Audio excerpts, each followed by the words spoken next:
So you can help us raise awareness about the Military Commissions Act. Everybody got the background information, the one-sheet flyer on the Military Commissions Act. So really encouraging you to just talk to your friends about it. You'd be surprised about how many people, they hear habeas corpus and they're like, ooh, I don't know what that is. I don't, you know, they get really intimidated by it. But I mean, really, it's just, it's about your due process rights, and that's something that I think everybody understands and can relate to. But if you can, if at all possible, please join us in Washington, D.C. on the National Day of Action on June 26th. If you plan on being in D.C. During that time, please let me know, because I'm going to be going as well as somebody else, and so they have a hotel set up for people who are coming in.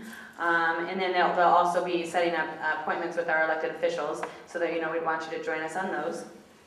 You can participate in local events.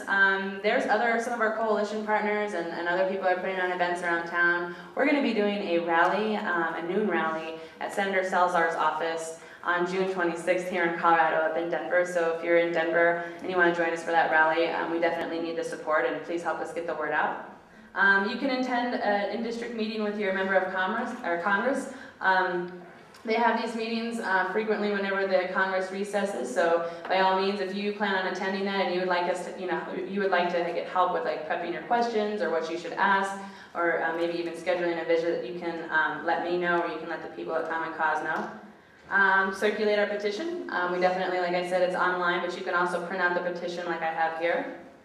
You can write a letter to the editor. We actually had a really cool letter writing party at the office about a month ago, where we had about 20 people just come. We had pizza and we all wrote a letter, and it was a lot of fun. So if you want to put together a letter writing party or a house party around that, come see me and I can help you coordinate that.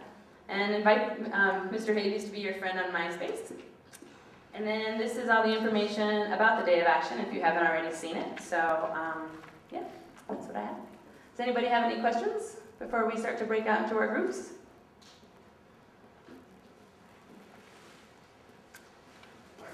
I have one question. Has there been an effort to address the fear that has paralyzed a whole bunch of this country in terms of making them willing to allow this to happen? In other words, a middle ground where people are educated as to this is what's happened, but it's basically fear that has driven this whole thing, or allowed this to happen.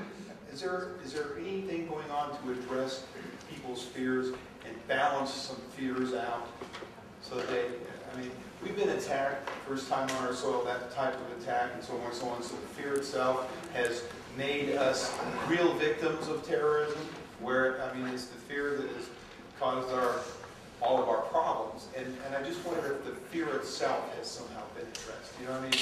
Yeah, no, I think that's a really good question, and I think that brings up some of the other abuses of power that we've seen that we're really working on, and that's the NSA. I don't know if everybody's familiar with the NSA wireless wiretapping program, where they're listening to our phone calls and our faxes and our emails. And it's funny, whenever that first came out, I remember people telling me, well, if you're not doing anything wrong, then what's the problem?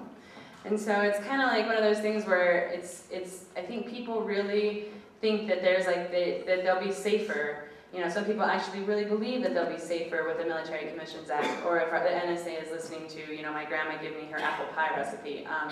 And so it's one of those things where I think we're countering that. I'm not sure if it's like one, you know, consolidated effort, but I think like organizations like the ACLU and others are trying to just, you know, get the word out that, you know, our campaign, one of our campaigns is that we can be both safe and free. That we can be, you know, we can have we can be safe, but we can also protect our civil liberties.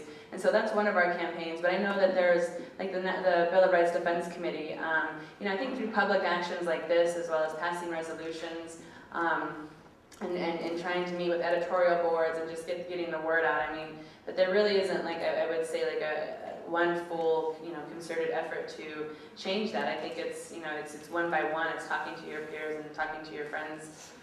So, is the MCA, by its wording, limited only to the war on terror and enemy combatants? The thing I'm thinking of is misuse in the whole issue over illegal aliens, to say this person is a danger because they're helping organize other illegal aliens and they're a non-citizen and therefore I'm going to preventively detain them, but not as an enemy combatant. Would that be legal under MCA? I am uncertain if it would be legal, but it does define, you know, an enemy combatant, and it's such a broad term, and so is terrorist and terrorism under the Patriot Act. And so has it expanded to people who are, you know, oh, we accidentally caught this drug dealer while we were quote unquote investigating them for terrorism? Will it fall outside those lines? Probably, likely. I mean, and so, and non-citizens, of course, are, you know, that's who could be defined as an enemy combatant, and I'm doubtful.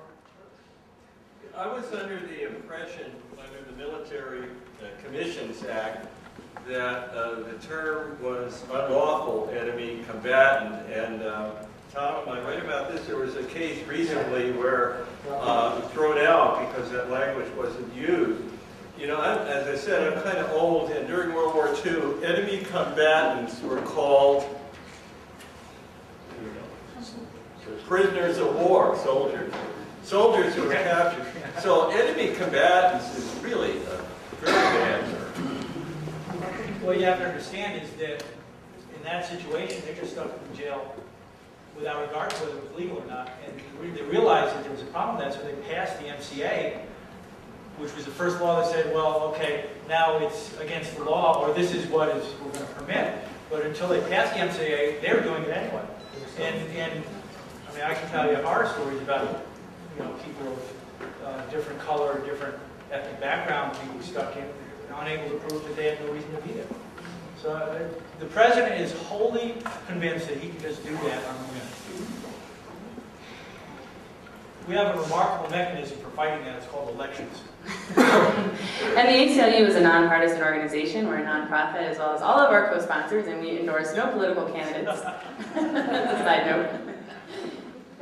Do we have any knowledge that it's only non-citizens who are in Guantanamo, or might there be American citizens there?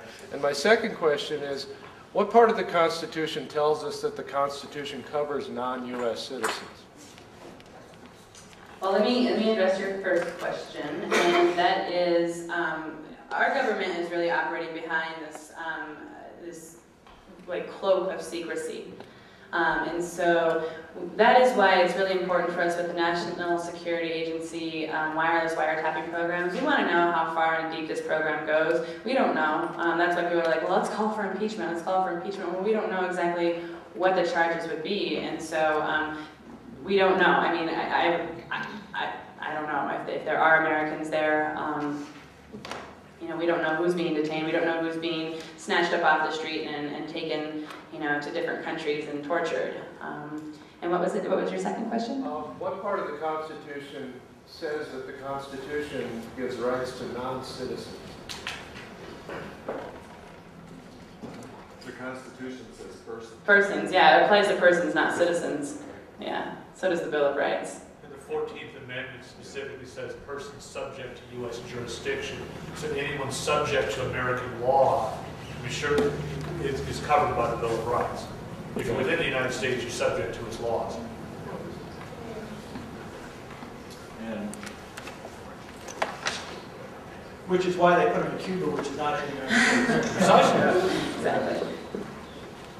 well, and that's the question, whether if you rent land in perpetuity from Cuba, is that legally within American jurisdiction? I would, as a constitutional lawyer, say that you can't get around that. It is.